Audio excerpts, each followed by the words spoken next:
साथियों, आपने Android phone का इस्तेमाल कर रहे हो तो आपको ये पता होना चाहिए कि आपके डिवाइस पर, आपके फ़ोन पर कितने जीमेल अकाउंट अवेलेबल रहना चाहिए। या फिर साथियों, मैक्सिमम लोग एक ही जीमेल अकाउंट का जो है इस्तेमाल करते हैं। एक ही जीमेल अकाउंट को कहीं पर काम के लिए या फिर कहीं माँगते हैं डिजिटल सर्विस पर, कहीं पर आपको जीमेल अकाउंट की ज़रूरत पड़ जाता है, वहाँ पर आप दे देते हो उस जीमेल अकाउंट को जो आपके फ़ोन पर अवेलेबल बिल्कुल है। और मैक्सिमम लोग ये गलती करते हैं कि अपने फ़ोन पर एक जीमेल अकाउंट बना करके उसी जीमेल अकाउंट का यूज़ करके करते हैं अपने डिवाइस पर, उसी जीमेल अकाउंट से किसी थर्ड पार्टी अकाउंट को जो है लॉगिन कर देते हैं या फिर कहीं पर माँगते हैं तो उसी एक ही जीमेल अकाउंट से काम चलाते हैं। तो ये गलती कभी मत करना। आप सबको बता दूँ, जो एंड्रॉयड यूज़र हैं, इस्तेमाल कर रहे हैं, तो उनको कितने जीमेल अकाउंट अपने फ़ोन पर हमेशा बना करके अवेलेबल रखना चाहिए, आप सबको इस वीडियो पर बताऊँगा। और क्या-क्या उस जीमेल अकाउंट से आपको काम करना चाहिए जिनसे आपके जो डेटा है, उस जीमेल अकाउंट पर आपके डेटा जो है स्टोर रहता है, वो सारा डेटा बिल्कुल सेफ और सिक्योर रहेंगे। और सबको बता दूं कि जितना भी एंड्रॉयड यूज़र हैं,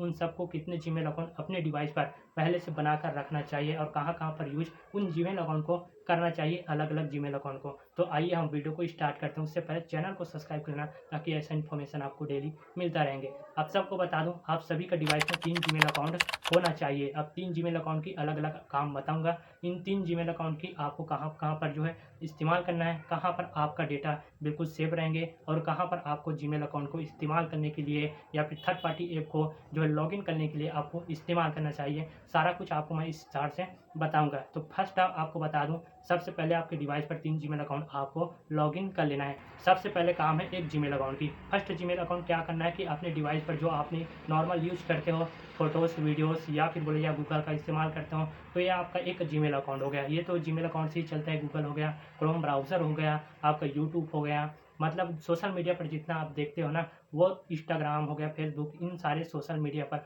आपका एक जीमेल अकाउंट होना चाहिए। इसके लिए आप एक जीमेल अकाउंट को यूज़ कर सकते हैं, इस्तेमाल करते हैं। तो इन सारे सोशल मीडिया का ऐप है, जो इन सारे डेटा है, वो पूरा डेटा आपके जीमेल अकाउंट पर सेव रहेंगे। अब दूसरे जीमेल अकाउंट को कहाँ पर आपको इस्तेमाल करना है, जैसे आपका बैंकिंग से रिलेटेड, आपके पैसे ट्रांसफ़र से रिलेटेड, ऑनलाइन बैंकिंग से रिलेटेड आपने पैसे ट्रांसफ़र करते हो या फिर गूगल पे, फ़ोन पे का इस्तेमाल करते हो, तो वहाँ पर आपको जीमेल अकाउंट जो है लॉगिन करना पड़ता है ऑनलाइन बैंकिंग पैसे ट्रांसफ़र करने के लिए। तो जीमेल अकाउंट को बिल्कुल आपको लॉगिन कर देना है, वहाँ पर आपको इस्तेमाल करना है। ऑनलाइन पैसे ट्रांसफ़र करते हो या फिर आपके ऑनलाइन पैसे ट्रांसफ़र करने के लिए गूगल अकाउंट, फ़ोनपे, पेटीएम, इन सारी चीज़ों को जो नेट से चलते हैं, नेट बैंकिंग बोलते हैं, इन सारे चीज़ों पर आपको वो जीमेल अकाउंट देना है जो जीमेल अकाउंट कहीं पर कनेक्ट ना हो। मतलब कि आपको एक नए जीमेल अकाउंट बना करके इनको यूज़ किया करो, जो फ़ोन पर आपको पहले से बन चुका है। उन जीमेल अकाउंट को कभी जो नेट बैंकिंग है, आपके ऑनलाइन पैसे ट्रांसफ़र करते हो, पैसे ट्रांज़ैक्शन करते हो, इन पर आपका पहले से बना हुआ जीमेल अकाउंट को बिल्कुल आपको यूज़ नहीं करना है। इनके लिए आपको एक साफ-सुथरा एक जीमेल अकाउंट बना करके उस पर आपको यूज़ करना है।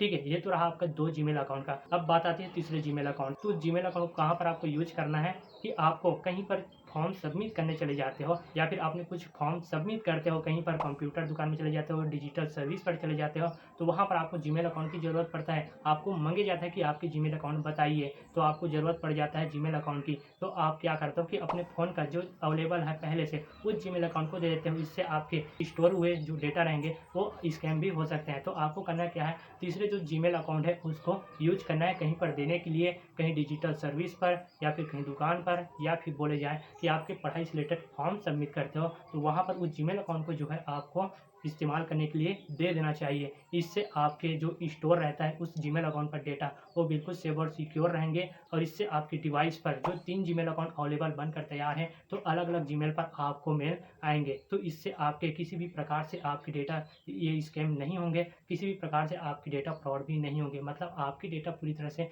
स्टोर है, वो बिल्कुल सेफ और सिक्योर रहेंगे। तो इस प्रकार से आपके डिवाइस में 3 जीमेल अकाउंट होना चाहिए। 3 जीमेल अकाउंट का आपको अलग-अलग काम करना चाहिए। सिंपल तरीके से आप बता दूँ कि आपके डिवाइस के लिए एक जीमेल अकाउंट अलग होना चाहिए। दूसरे जीमेल अकाउंट आप जैसे ऑनलाइन पैसे ट्रांसफ़र करते हो, नेट बैंकिंग के द्वारा फ़ोनपे, पेटीएम, गूगल पे ऑनलाइन पैसे ट्रांज़ैक्शन करते हो, उसके लिए आपकी जीमेल अकाउंट एक अलग होना चाहिए। और आपका तीसरा वाले जीमेल अकाउंट कहीं पर देने के लिए फॉर्म सबमिट करते हो या फिर डिजिटल सर्विस पर, कहीं दुकान पर आपको माँगे जाते हैं जीमेल अकाउंट, तो वो जीमेल अकाउंट को देना है। मतलब इस्तेमाल करने के लिए एक जीमेल अकाउंट अलग हो जाना चाहिए। तो अपने डिवाइस पर 3 जीमेल अकाउंट बिल्कुल बना करके हमेशा पहले से अवेलेबल रखना चाहिए और अलग-अलग इसी प्रकार से आपको यूज करना चाहिए, जिनसे आपके जो फ़ोन का डेटा है वो सेफ और सिक्योर रहेंगे। उस जीमेल अकाउंट पर जो डेटा सेव और स्टोर होकर रहता है वो भी डेटा बिल्कुल सेव रहेंगे। इससे आपके साथ, आपकी डिवाइस के साथ कभी भी छेड़छाड़, आपके डेटा के साथ छेड़छाड़ बिल्कुल नहीं होंगे। तो इस प्रकार से अपने डिवाइस इस्तेमाल कर रहे हो तो आपको 3 जीमेल अकाउंट हमेशा बना करके रखना चाहिए।